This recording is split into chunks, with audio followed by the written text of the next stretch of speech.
ये बाइक पटियाला में on road कितने की पड़ी? By Bullet 350। तो फीचर कौन कौन से मिलते हैं इसमें? ऑलराइट गाइस, यहाँ पे चार्जिंग पॉइंट भी मिल जाता है। टूर करने के बाद इसके जो बैक में है वो पेन हो गया था। बोल्ट का था जिदे गेट ना अड़कन। ऑलराइट गाइस, दिल से स्वागत आपका मेरे यूट्यूब चैनल में। सो गाइस, आज का टाइटल आपको देख के पता चल ही गया होगा। 6 मंथ ओनरशिप रिव्यू है बुलेट 350 का। क्लासिक बुलेट 350 है गाइस। 3500 किलोमीटर्स जो है ये बाइक चल चुकी है और जितना भी निचोड़ होगा, जो एक्सपीरियंस इस बाइक को लेकर उसने किया है, ऑनेस्टली बताएंगे क्या सीन है, कैसे है। और बिना किसी देर के करते हैं वीडियो को स्टार्ट। लेट्स। सबसे पहले जो मेरा क्वेश्चन है ब्रो, वो ये है कि ये बाइक पटियाला में ऑन रोड कितने की पड़ी? भाई मुझे तकरीबन ऑन रोड पड़ गई थी 2.5 लाख के अराउंड। All right. तो गाइज़, ये आज से 5 से 6 महीने पहले जो बाइक है ये 2.5 लाख की पड़ गई थी। और अभी के लिए इसका प्राइस जो होगा वो 10-20 हज़ार ज़्यादा ही होगा, क्योंकि मुझे ये लगता है कि day by day, month by month ये प्राइस बढ़ता जा रहा है। तो एनी हाउ, अगला क्वेश्चन मेरा ये है, वाई बुलेट 350? रीज़न क्या है? भाई बुलेट लेने का रीज़न ये था, तो जहाँ तो मैं पहले स्पोर्ट्स बाइक पे रहा था, जैसे तुझे पता तो पहले RS लेना था। तो RS कैसे हुआ कि जैसे आपको पता है इसके पास भी RS ही है और जशन के पास भी RS है, तो एक और तो 3 हो जाते। और KTM यार मेरे घर वाले नहीं मानते थे लेने के लिए। और वैसे भी मैंने देखा KTM ना एग्रेसिव बहुत है, तो शोल्डर थोड़े पेन होते हैं अगर आप लॉन्ग राइड पे जाओ। और ऐसे था। और वैसे बुलेट का देखा जाए, मेरे फादर को पर्सनली बुलेट पसंद था और जिक्सर मुझे पसंद है। जिक्सर का हमने देखा था, हम वाले डीलरशिप थी, वहाँ से लेने की बात की थी। पर हफ्ते के बाद फिर गए, जब बुकिंग करवाने गए वो डीलरशिप भी बंद हो गई। फिर हमने कहा चंडीगढ़ से लें ना लें, कभी अगर डीलरशिप बंद हो जाती है फिर पार्ट्स की दिक्कत आती है। फिर ये आ रही अपने पटियाला में शोरूम था ही, तो फिर आ रही यामा का ऐसा था कि उसकी पावर बहुत कम थी। जावा ना मुझे पर्सनली थोड़ा अच्छा नहीं लगता। जावा? हाँ, जावा यार मुझे थोड़ा छोटा लगता है। और फिर आप कैसे है कि वो सिंगल सीट है। इसका एवरेज कितना है? एवरेज ये दे देता है अपना अराउंड, अभी वैसे मैंने नोट नहीं की। हाँ, अभी तो जैसे एक सर्विस ही हुई है अभी। हाँ, तो मेरे ख्याल से दे रहा होगा 30 के अराउंड दे रहा होगा अभी। ठीक है। तो 25 के बीच में। All right. तो 25-30 के बीच में ये एवरेज अभी तक दे रहा है। इन फ्यूचर अगर सर्विस टाइम टू टाइम बढ़िया होती रही तो कंपनी कितना क्लेम करती है? कंपनी तो कहती है कि 35-40 दे देगा। जी हाँ गाइस, कंपनी जितना क्लेम करती है उससे 5-10 जो होता है कम ही होता है। बाकी आजकल के यंगस्टर्स तो लाइक रैप करके चलाते हैं ना गाइस, तो इस वजह से एवरेज भी कम मिलेगी। बाकी आपके राइडिंग एक्सपीरियंस पे भी काम करता है वो एवरेज कितना देगा कितना नहीं। एनी हाउ गाइस, आगे बढ़ते हैं। तो फीचर कौन कौन से मिलते हैं? ये 2022 मॉडल है जैसे कि, तो फीचर कौन कौन से मिलते हैं इसमें? फीचर इसमें काफ़ी फीचर्स हैं, पिछले वाले से तो काफ़ी ज़्यादा फीचर्स हैं। पिछले वाले से ज़्यादा है? हाँ, काफ़ी बहुत ज़्यादा। वो कैसे अगर कैमरा पास लेके आएगा राइट गाइस, तो यहाँ पे एक मीटर जो कंसोल है जो पूरा फुल ऑन डिजिटल मिलता है। यहाँ पे स्पीडोमीटर मिल जाता है, यहाँ पे फ्यूलिंग गेज हो गया, ऑडोमीटर मिल जाएगा। चारों इंडिकेटर जो साथ में चलते हैं ना गाइस, वो वाला फीचर बहुत तगड़ा कर रखा है इन्होंने। यहाँ पे हैज़ार्ड लाइट बोलते हैं उनको। हाँ, हैज़ार्ड लाइट बोलते हैं गाइस। तो हैज़ार्ड लाइट इसमें इंक्लूड मिल जाएगा आपको। और क्या फीचर्स हैं? अब देख, जैसे ये है ना, तो अब फ्यूल इंडिकेशन तो ये आ गया, पिछले वाले में था नहीं। तो अब इसमें टाइम भी आता है हमारे पास। टाइम भी आता है, नाइस। तो यहाँ पे जो गाइस मोड लगा हुआ है, देखो लेटल ने हाथ रखा हुआ है, ये मोड का बटन है। तो यहाँ से मोड दबाते ही अगर नहीं कैप्चर हो पा रहा होगा तो देख लेना गाइस, इधर उधर हो जाएगा। लाइक यहाँ पे मोड का जब ऑप्शन क्लिक करते हैं तो यहाँ पे काफ़ी ऑप्शंस आ जाते हैं, जैसे कि ऑडोमीटर हो गया, ट्रिप 1 हो गया, ट्रिप 2 हो गया। वही मोड के बाद इसमें टाइमिंग भी मिल जाएगी। तो फीचर्स की अगर बात करें तो पिछले वाले कंपैरिजन में फ़ीचर्स तो लोडेड कर दिए हैं। और बाकी एक फ़ीचर और है इसमें, जो आपका स्टैंड मिल जाएगा, वो इंजन कट ऑफ मिलेगा। लाइक जब भी बुलेट ऑन होगा तो जब इसका स्टैंड लगा होगा तो बुलेट ऑन नहीं होगा, बुलेट अपने आप ऑटोमेटिकली बंद हो जाएगा। जी ब्रो। हाँ, तो ये ऐसी है। और एक और चीज़ जो मैं दिखाना चाहूँगा, इसमें चार्जिंग डाटा केबल भी है। नाइस वन गाइस, इसमें चार्जिंग डाटा केबल भी मिल जाएगा। तो यार ये यहाँ पे है। ऑल राइट गाइस, तो यहाँ पे अगर मैं कवर कर पा रहा हूँ तो ये जो है ना, ये जो डब्बा लगा हुआ है ना गाइस, यहाँ पे चार्जिंग खोल एक बार। ऑलराइट गाइस, यहाँ पे चार्जिंग पॉइंट भी मिल जाता है, जो कि एक बढ़िया फीचर कर रखा है। एक्चुअली मुझे पर्सनली पता नहीं था, तो अभी मुझे पता चला, जैसे कि हम वीडियो बना रहे हैं, तो ठीक है, ये भी बढ़िया है। तो ब्रेकिंग की अगर बात करें तो ब्रेकिंग में कितना सेटिस्फाइड है तू? ब्रेकिंग से वैसे मैं सेटिस्फाइड हूँ। ब्रेकिंग इन्होंने बहुत ज़्यादा इंप्रूव कर दिया, रिबॉन से स्पेशली बहुत सही कर दिया इन्होंने। तो दूसरे वाला जो बुलेट था वो रुकता नहीं होता था। ओके। तो बट ये काफ़ी बेटर है, ये रुकता है, ये सही रुकता है। और जहाँ पे रोकना है वहाँ पे रुक ही जाता है। ऑलराइट गाइस, जैसा कि लिटल ने बोला, जहाँ पे रोकना चाहो आप रोक सकते हो, आपके हाथ में है। डुअल चैनल ABS के साथ आता है ये, बार की ब्रेक्स लगी हुई हैं।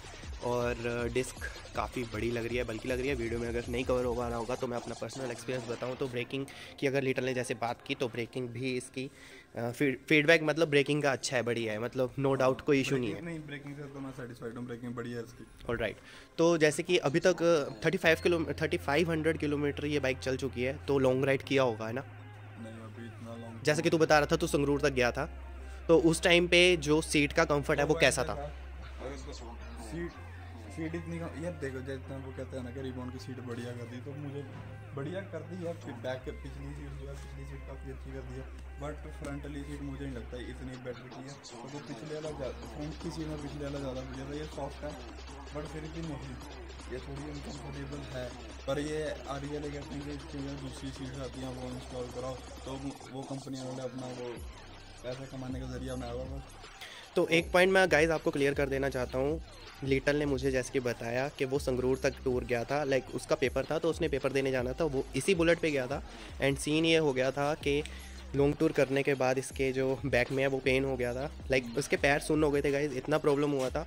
और बाकी आफ्टर मार्केट अगर आप सीट वगैरह कवर वगैरह करवाओगे तो हो सकता है कि आपको एडवांटेजेस मिल जाएँ उसके। बाकी सीट के कम्फर्ट में इतना मस्त नहीं लगा है। नहीं, वो नहीं, पर कंपनी वाले जान के नहीं देते ना, वो कहते हैं कि टूरिंग सीट लगवाओ हमारी, वो सही है। ये अच्छा कर रखा है कंपनी ने। और राइट, अगला पॉइंट में अगर आए तो इंजन की रिफाइनमेंट कैसी है ब्रो? इंजन बहुत बढ़िया है इसका, और वैसे भी इंजन मैंने अब इसका चेंज कर दिया, जो पुराना आता था वो नहीं है। मिटियोर, अगर तुमने मिटियोर देखा होगा, हाँ, तो ऑडियंस में मिटियोर अगर देखा होगा तो वो वाला इंजन इसमें आता है। ओके, इसका किल स्विच भी उसी की तरह। हाँ बिल्कुल। हाँ, तो ये देखो जैसे हो जाता है, ये यहाँ से इग्निशन, फ्यूल इंजेक्शन, और एक और बड़ी बात इसमें किक नहीं है। ऑलराइट, तो जैसे कि किक नहीं है इसमें, तो उसमें कोई दिक्कत तो नहीं हुई, स्टार्ट ना हुई हो सेल्फ लेते टाइम, ऐसा कोई दिक्कत आया? अभी तो कहाँ, अभी तो नहीं है, अभी तो नया वैसे। और गाइस BS6 ना फ्यूल इंजेक्टेड कर दिया है, तो मुझे नहीं लगता, कार्बोरेटर सिस्टम हटा के ना इसका फुल ऑन लाइक बढ़िया कर रखा है। इंजन की अगर बात करें तो सही लगा तुझे? और ये बस इसका जो इंजन इन्होंने मैट ब्लैक निकालना शुरू किया, मुझे वो भी बहुत सही लगा। चलो ये भी सही है। अब हम बात करें जैसे हेडलाइट की, जो थ्रू है, जो लाइट्स है वो कैसी है? लाइट से मैं सेटिस्फाइड हूँ। ओके, अगर तू सिटीज़ में टूर करे तो ठीक है? हाँ, अगर सिटीज़ में करूँ तो ठीक है, अगर हाईवे पे जाता हूँ तो भी ठीक है। पर हाँ, अगर आपने कहीं लंबा ही जाना है, जैसे आप ट्रिप्स पे जा रहे हो, कहीं ज़्यादा दूर जा रहे हो, फिर रात को हाईवे ज़्यादा बड़े चौड़े हाईवे पे जा सकता नहीं, तो वैसे अगर छोटे मोटे हाईवे पे जाता हूँ तो वैसे कोई दिक्कत नहीं है। ओके गाइज, अगर आप लॉन्ग टूर पे जा रहे हो और आपको रात को राइड करना है तो आपको आफ्टर मार्केट इंस्टॉल लाइट्स करवानी पड़ेगी, राइट? हाँ, करवा लो तो वो बेटर है। वैसे भी इसकी हेडलाइट चेंज करवाएंगे अब। ओके, तो बात करें हम राइडिंग कंफर्ट की, तो राइडिंग कंफर्ट कैसा है? लाइक इंजन तो चलो बात हो गई है, क्लच प्लेट्स वगैरह कोई अटकते हैं क्या? हाँ, अगर तो यहाँ पे आते हैं, ये जो क्लच, इसका क्लच है ना, तो जब मैं बाजारों में आता है जैसे दिक्कत आती है, तो जब इसका पहले से हम दूसरा गेयर करते हैं ना, तो वो कभी कभार ना मतलब दूसरा होता नहीं है, वो न्यूट्रल पे होकर रह जाता है, वो गर की वहाँ जाके वो कहीं पे रुक जाता है, तो फिर वो क्लच दबा के डालना पड़ता है। तो कहीं ना कहीं क्लच की जो रिफाइनमेंट है वो उस पर काम नहीं किया कंपनी वालों ने? नहीं, क्लच चाहिए गियर शिफ्टिंग ना, gear shifting, okay, clutch plates वगैरह। वो जैसे हमने गाने भी सुना, वो बुलट का था जिदे गेयर ना अड़कन, वो बुलट दे अड़दे तो है, पर जैसे इन्होंने रिफाइंड किया तो ये मुझे लगता है, जैसे कंपनी वाले तो कहते हैं कि हाँ उन्होंने सही कर दिया, पर नहीं है, अभी भी गेयर अड़ते हैं इसके, थोड़े बहुत अटकते हैं। ठीक है गाइस, जितने मैंने पॉइंट्स पूछे उनमें से कुछ पॉइंट्स जो हैं उसमें एडवांटेजेस भी बहुत हैं, डिसएडवांटेजेस भी बहुत हैं, ठीक है। ऑलराइट, इसके हटकर अगर हम इससे ही पूछें कि जो ऑडियंस देख रही है उन्होंने बाइक लेनी चाहिए या नहीं लेनी चाहिए? नहीं भाई, लोग क्यों ना लो, दिल खोल के लो, बाइक बहुत ज़बरदस्त है। थोड़े से प्रोज एंड कॉन्स तो हर मशीनरी में होते हैं, पर नहीं, ओवरऑल अगर देखा जाए तो सही है, क्योंकि वो इतनी बड़ी दिक्कत है नहीं है वैसे, क्योंकि इतना ज़्यादा वो तंग करती है, कभी कभार ही होता है वो। और ओवरऑल बाइक बढ़िया, पिछले वाले से और ज़्यादा बढ़िया। ठीक है, मैं तो यही कहूँगा कि हाँ भाई, बेस्ट, ये बाइक बहुत सही है। ओल्ड इज गोल्ड वाली इसमें, पुराना वो चला रहा है, थोड़ी मॉडिफिकेशन है, बाइक ज़बरदस्त है। ऑलराइट, तो डिसएडवांटेजेस सबसे अब तक का बाइक ने जो दुखी किया है वो क्या चीज़ है? लाइक सर्विस सेंटर जाना पड़ता था बार बार करवाने के लिए, समथिंग लाइक दैट। वो सलेंसर का हुआ था, सलेंसर का हुआ था गाइस, यहाँ पे ना जो सलेंसर लगा हुआ है, ये कौन सा सलेंसर है? नाम क्या है इसका? इसका यार नाम नहीं है, ये ना रीबॉर्न का ही आया था ना, डॉल्फिन कह लो, डॉल्फिन है उसके साथ का है। ऑलराइट गाइस, इसको डॉल्फिन बोल सकते हैं हम। और ये ऐसा डॉल्फिन है कि इसने बहुत ज़्यादा तंग किया था। ये एक्चुअली है ओरिजिनल, कंपनी की तरफ से ही आता है रीबॉर्न का।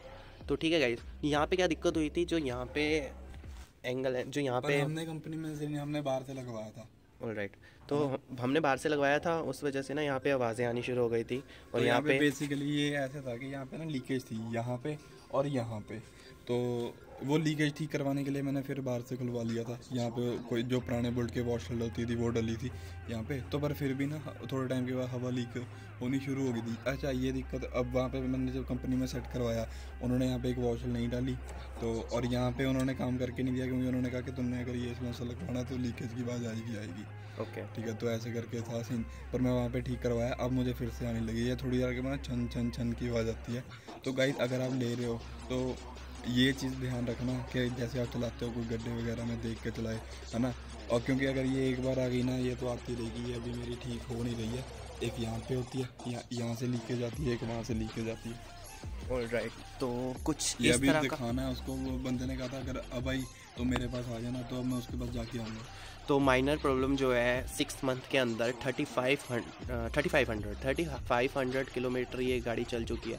उनमें से जो दिक्कत आई थी, एक तो ये थी जो हमने आफ्टर मार्केट एग्जॉस्ट लगवाया, तो लिटल को प्रॉब्लम ये आई थी कि यहाँ से लीकेज थी ना गाइस, तो इस वजह से जाना पड़ता था उनके पास भी सोल्यूशन किसी के पास नहीं मिला। अभी तक भी ये प्रॉब्लम चल रही है। तो अगर आप आफ्टर मार्केट एग्जॉस्ट पाओगे तो आप देख लेना, एक बार कंसिडर कर लेना, ये चीज़ को ध्यान रखना। ओवरऑल एक्सपीरियंस जो लिटल का है वो बहुत ही इस बाइक के साथ बढ़िया रहा। एंड 350 सीसी की ये क्रूज़र बाइक है, one of the best segment bike. इसके चेन टाइम टू टाइम मतलब आप ना चेन लूबिंग 500 किलोमीटर के बाद करवा लिया करना, क्योंकि नहीं तो फिर ना चेन ढीली होने की वजह से आवाज़ आने लग जाती है उसमें।